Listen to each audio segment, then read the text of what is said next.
Hi, I'm here with Peter Lane. He's the author of a number of books. We're very, very happy to have him here today. Welcome, Peter. Morning, Ben. Firstly, let's just have a look at these wonderful books of yours, Our Planet and the Evolution of Western Australia's Far Southwest and the Geology of Western Australia's National Parks. Now, Peter, uh, I'm familiar with and I own a copy of the Geology of Western Australia's National Parks, but I hadn't heard of Our Planet and the Evolution of Western Australia's Far Southwest before. That sounds fascinating. Could you tell me a little bit about that? Yeah, I'm from Sydney actually, and moved over here, moved down to Margaret River 38 years ago, and have just been intrigued by the differences and the topography, the geology down here, and I just wanted to understand it better myself, as why it is so different, why the fauna is so unique, the flora is so diverse. So I sat down and went through it slowly and then put it all together and thought, well, I'm sure other people would be interested too. They certainly are, because that's really what brought me to the Southwest as well. I'd been looking at it for years and years, but it took some time to get there. But when I was there, I was absolutely enthralled by the geology, uh, by the ancient lineages of the sheer diversity of the plant life. And so all of that has culminated over time in working with the Gondwana Link organization into what we're doing now, which is a trail of what we call the Genestreaming Sculptures. And so the first Mm. one will be at Kings Park, the second one at Capel, moving down to the Northcliffe region, then Denmark. We have one at the Brongrops. We're doing another one at Bremer Bay, one at Ravensthorpe, one at Wave Rock, and one at Calabaran. So it's quite a number. But today, what I was looking at doing was potentially doing something of an overview of this amazing landscape. So, firstly, if we look at the actual geology of the region, so here we can see again the same area, but we're looking at this geological map. What can you tell us about this, Peter? Well, probably the extraordinary thing about it is that it's got the oldest minerals made on Earth that have yet been found on this map, and the landscape mostly, not all of it, mostly is extraordinarily old, dating back to about 3.7 billion years. And that alone makes it fascinating because it's gone through such an extraordinary history. And not only is it old, but it's mostly been exposed for all that time. It's been exposed and it's been winnowed.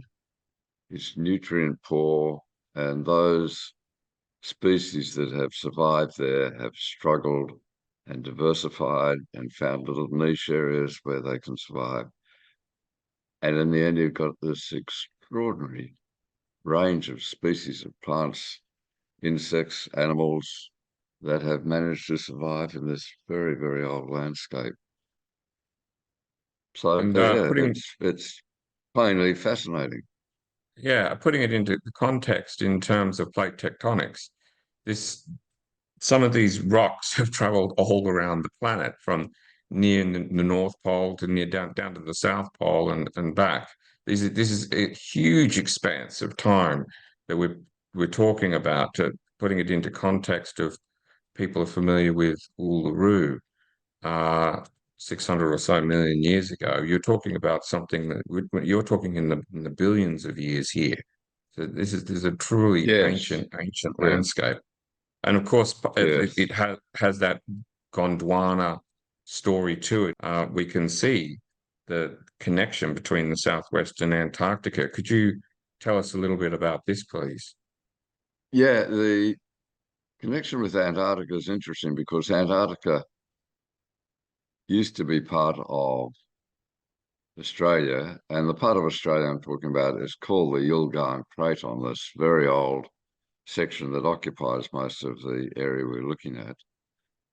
And it went through a stage of separation starting about 1.8 billion years ago, probably a little bit earlier.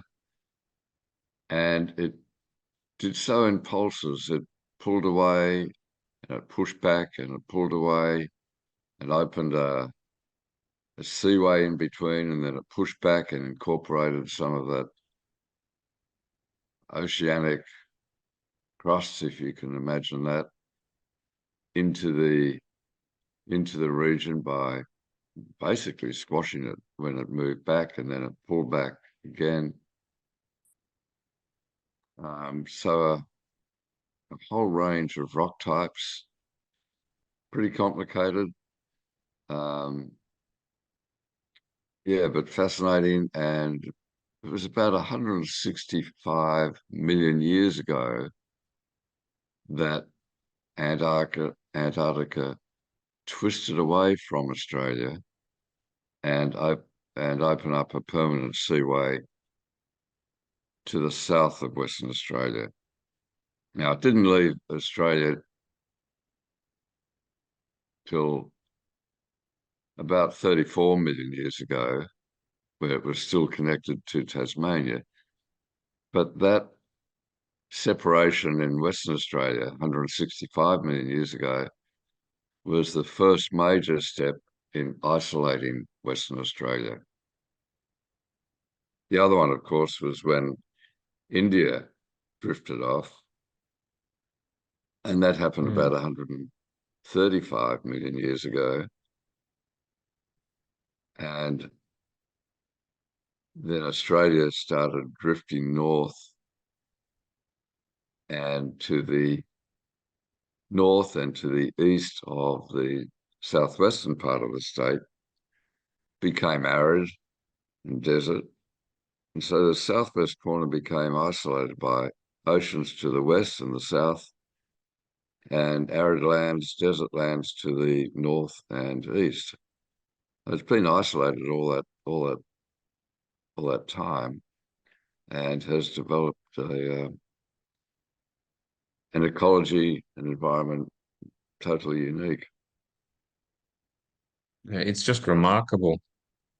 So at this stage, how would you feel if we start to move through them, starting up in the Perth region, and have a Hmm. short discussion on each one of the locations, discussing something of the geology in each one of the areas where we're looking at placing one of the gene streaming sculptures? Yeah, sounds good.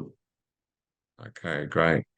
So the first one we're putting in is at Kings Park. It's an augmented reality sculpture, and it's got an incredible story. It's got some of the most remarkable geology that I've ever come across. A lot of people maybe aren't aware of it because it's submerged as well, and that of course Hmm. is this incredible canyon. Could you tell us about something about this region, please?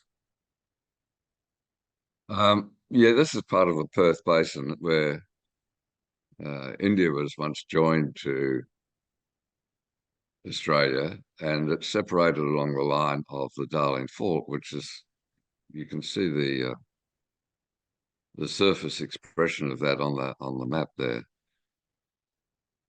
And that basin, that it's a large trough that was left there when India parted. It filled up with sediments eroded from the Yilgarn Craton, mainly those sediments, and to a depth of about 15 or 18 kilometres. It flows across the coastal plain, and it carves quite a canyon through the continental shelf and even beyond. It's quite extraordinary. It is truly amazing, significantly larger than the Yeah. Grand Canyon to give people an idea. So that Yes. story alone and how that connects these amazing threads of paleo channels in a much wetter kind of environment, and then feeding this extraordinary canyon. And So in the last ice age, glacial maximum, how much of this is imagined to have been exposed? Some significant amount of it. Oh, I mean, we only have to go back 18,000 years, which, is a geological blink of the eye. yeah, And sea levels are about 125 meters lower than they are today. Australia was about 25% larger. And of course, the yeah, interesting thing there I find is that this is well and truly when Homo sapiens were here in Australia. And they had to migrate backwards, back into continually back to dry land. And the sea levels rose by that 125 meters in a period of less than 12,000 years. oh my But gosh, some periods they rose at 4 meters a century, so really quite extraordinary. really? I had no idea it was that much. That's Yeah, extraordinary. yeah, Wow. yeah. When we when we talk today of a few, maybe we'll get a meter sea level rise with global warming. Well, boy, that's easily done. Yeah, very easily done. It'll be significant more than that.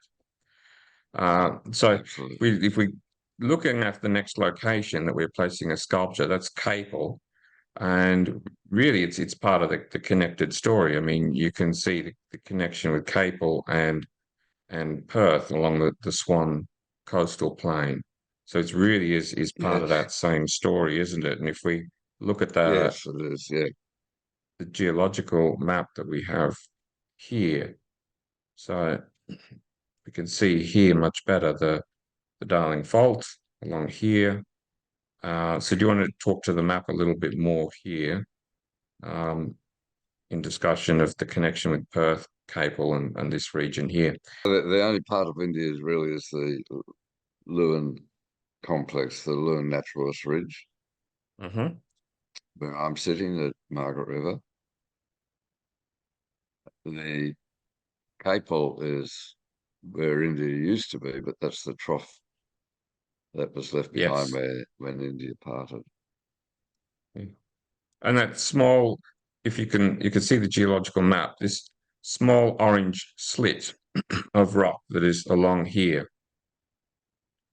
where Margaret River is from Cape Lewin up to the other point that we've got here. What is the story of Naturalist. the really far southwestern corner here? This is where the main collision of India with Australia took place. And the rocks there are relatively young. They're about 500 to 700 million years old. And when India parted, and we got to think of India as being Greater India, when Greater India parted, it left this bit behind. And the reason I mention Greater India is that the bit we don't see now is the bit that's slipped under Eurasia and pushed up the Himalayas, um, and left behind this ridge, which is notably different. It's got much more relief. It's made of granite or metamorphosed granite, and it is in marked contrast to the coastal plain which you travel on from Perth to that area. It's the coastal plain is very nice but relatively boring, and as soon as you Right. get onto the ridge, there's a lot more variation in the landscape and a lot more dramatic coastline. Incredible. So if we move And down from and there, and a lot better surf. right? Yes. Yeah, yeah. Yes, Cape Naturalist and Cape Lewin, absolutely remarkable landscapes there. So if we're moving now on to the next sculpture, which we're placing at Northcliffe, at the Northcliffe Visitors Centre, this is a physical sculpture. Of course, this whole region is Windy Harbour is again it's incredible with these sand dunes that are moving across the forests. It's incredible. What could you tell us about this region? Well, look, I think an interesting part is when those sea levels were low, and they were low in all of the interglacial periods during the Pleistocene, which is what we call the ice ages. Mm. The exposed continental shelf, it was it had a lot of calcium carbonate, old shells, corals, and a lot of that was blown up onto the coastline to form sandhills.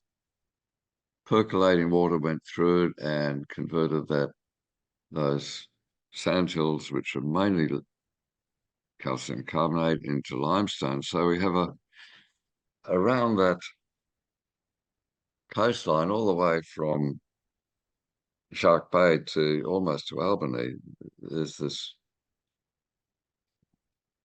limestone which was simply blown up there by the wind. It's called Right. Aeolian limestone, and that's where Yes, the caves are. right. So all the way from up at Shark Bay to Albany. Pretty much Right. to Albany. Yeah, yeah. It's called the Tamala limestone. The prominent rock types at Northcliffe are granite, and the granite there it was formed when Antarctica and Australia were in these modes of colliding and parting. And deep below that, the mantle was consists of magma, of melted rock, and these partings and collisions mobilize that granite, and there's areas where it's now exposed. Areas like the Parongarups are this granite, and similarly at Northcliffe, not quite so much a dramatic landscape, but that's the sort of rock type you find at Northcliffe. Right. Okay. Okay. So if we follow it down from there, the Mm. next one along um is Denmark. Well, Denmark Shire, of course, that takes into even as far as Walpole and the Valley of Giants. But what could you tell us about this next region? Well, that's a continuation of this collision zone. The collision zone is called an origin. Um, and again, it's in the Denmark area. It's mainly granite again, and the landscape there is really beautiful. Beautiful inlets, beaches, and quite a stunning rise to the back of Denmark. Beautiful, beautiful hills, and I've heard it's quite good for growing good quality grapes back there too. And of course, these amazing landscapes support the ochbills, the old climatically buffeted infertile landscapes Yes. coined by Professor Steve Hopper. And Mm. alternatively to that, there's the Jodfells, the young, often disturbed and fertile landscapes. So the geology and the ecology are inextricably really linked, aren't they? Oh, absolutely, yeah. Um, just to give an idea that the southwest area it's about 350,000 square kilometers, something of that order. There's probably 8,000 species of plants, could be more because they keep finding new species. The Northern Hemisphere has the extensive forest up there, covering areas of an area of about 16 million square kilometers, and there are 20 species of plants Wow. because that's the area that used to be glaciated. The glaciers melted during the end of the Ice Age, just 18,000 years ago, up until 12,000 years ago, or thereabouts. Exposed all these new minerals, very rich nutrients galore, and that area was quickly invaded by species that took advantage of that. Whereas here, with our long exposure, it may have been glaciated once, but that was about 280 million years ago. And since then it's been exposed. And so you've got this extraordinary speciation. It's quite wonderful. Incredible. It truly is. The first sculpture that we installed, which is part of the trail, is near the Barongraps, and looks out on the Stirling Ranges. And this is Mm. also an amazing story, isn't it? We don't have much time left, but could you tell us about the connections between well, it's really not the connections, it's the differences between the Parangrap and the Stirling. What's the story there, really, in a nutshell? It's difficult to do Yeah, it in a as nutshell, I but it's an mentioned, the extraordinary story.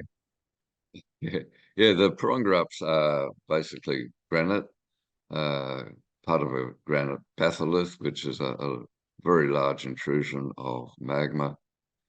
Um, the Stirlings are part of a trough that was created when Antarctica moved away, and then when Antarctica went through another pulse of coming back towards Australia, the sediments in that trough were pushed up into what are now the Stirling Ranges. So a very different um, geological history. They're sedimentary rocks. They're about 1.8 billion years old. So well before there was any macroscopic life on Earth. So sediments, but regrettably we won't find any fossils in them. Maybe some microscopic fossils. Hmm. Incredible, incredible. So, if we move along to the next place, is Bremer Bay. Yes, Bremer Bay is actually back on the old part of Australia. The collision zone of Australia and Antarctica swung to the south of Bremer Bay. Um, so, yeah, Bremer Bay is back on what's called the Yilgarn Craton. Uh, very old metamorphosed rocks there, possibly about 3.5 billion years old. Bremer Bay is also known for the huge canyons offshore. And it's an interesting area because that's where they conducted seismic surveying, and the sediments there can be seen to date back to that 165 million years ago, which is the evidence of Antarctica at last drifting away from Australia and beginning the isolation of the Southwest. Incredible. And the Barron Ranges, West Mount Barron, the East Mount Barron, and Central Mount Barron, uh, they're remarkable as well. They're absolute wonder to me, having I haven't Yeah, seen Central Coast. they're part of that collision zone, and yeah, quite Fitzgerald River National Park is really worth a visit to anyone who's traveling through the Southwest. Miles and miles of canola, and then come onto that preserved area of the Fitzgerald River National Park, which I Truly believe has remarkable. an interesting history. I believe it has an interesting history of um, quite a few farmers wanted to farm it, and they found that it was too infertile. And the national park was actually created through a local movement down there, and they now have a very strong um, group who help look after that park, and of course have a wonderful wildflower show at Ravensthorpe. Yeah, and that's where the next sculpture is. We did a project there, myself and Marley, a lot of support from the local people and landscape ecologist Nathan McCoy, really about the Mm. incredible Ravensthorpe range. So I understand it's of interest in far as rare earths are concerned. But the geology here, how old is this dating back? It's different again, isn't it? Yeah, the yeah, there's two aspects to the geology there, I guess, is that you're looking at seriously old rocks, over 3 billion years old, and some very young ones, a lot of laterite. And the interest, of course, in the laterite is that there's a lot of it contains nickel, and the laterite is a very young formation, and it's formed by having these very dry summers, wet winters, and minerals being it takes a bit of a description, but they're very young Yeah. uh, sediments. They form what's called cap rocks and breakaways, um, pea gravel, all made of laterite. Yes, it's incredible, and we spent a considerable amount of time there on a project. But if we move along, so we don't have too much time yet left to us. Mm. The next location is Calabaran, really on the theme of uh, Hyden Rock. That's wave rock and the surrounding vegetation. Uh, Can you tell us yeah, something about this, the iconic wave rock and Hyden Rock? yeah. Wave rock is one of these granite inselbergs, which they and the interesting part there I find is that if we go back to the when Antarctica left Australia, that was a huge weight taken off the crust. So before it left, that area had a very shallow sea over it, and it was eroded around the base of that rock. And then when Antarctica left, the crust has slowly rebounded through a process called isostasy, and it was lifted up above sea level. So now we have that large eroded area and probably enhanced by um, further erosion through the soil profile, and this large cave in what was previously just a nice rounded granite outcrop.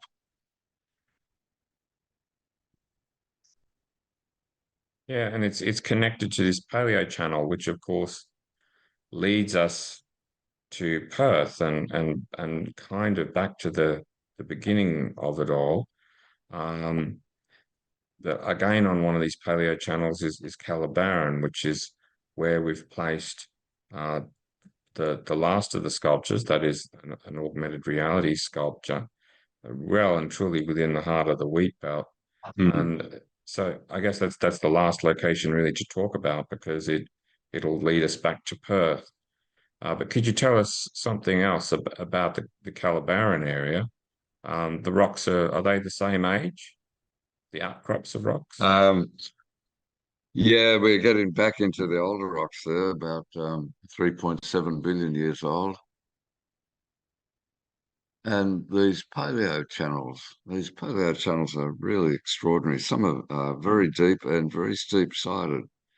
Um, Yes, the and entire I've network been of them. talking, yes, yes. And I've been talking just recently to uh, a hydrologist who's been working on them, and he's scratching his head like I am. Just how did they get so deep and so steep-sided? Um, yeah, quite remarkable. Obviously, erosional features of long ago, but also undoubtedly influenced by tectonic movements, by faulting, by movements, rock movements at depth.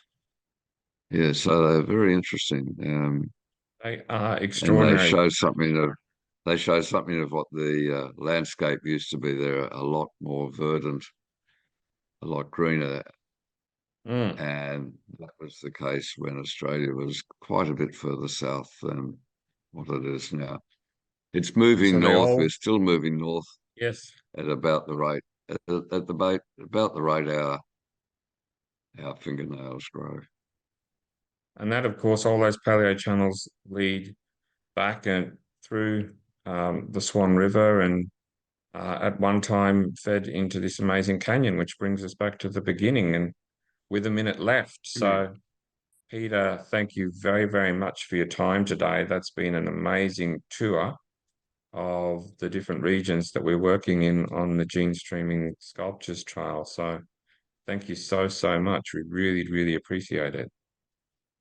Well, one last comment. I think having a sculpture at Kings Park is an absolute must.